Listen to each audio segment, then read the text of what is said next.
Step-by-step fix 1. Enable virtualization in BIOS. Restart your PC and enter BIOS. Press Delete, F2, or S key depending on your motherboard. Enable Intel VTX, Intel Virtualization Technology for Intel CPUs. AMD SVM mode for AMD CPUs. Save and exit, F10.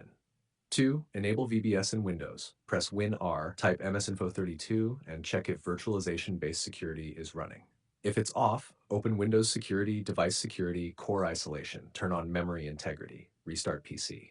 3. Check Group Policy. If still off, press Win-R, type gpedit.msc. Go to Computer Configuration, Administrative Templates, System, Device Guard. Enable Turn on Virtualization-Based Security. Apply Restart PC.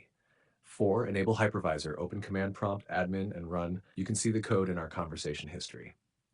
Restart your PC. 5. Recheck VBS. Run msinfo32 again. It should now show virtualization-based security running. Launch FACEIT AC. Error should be gone. Now, if your CPU or motherboard doesn't support VBS, then you'll keep seeing this error. In that case, a hardware upgrade is the only solution. Do you want me to also make a SEO title tags package for this error, like the ones I did for IOMU?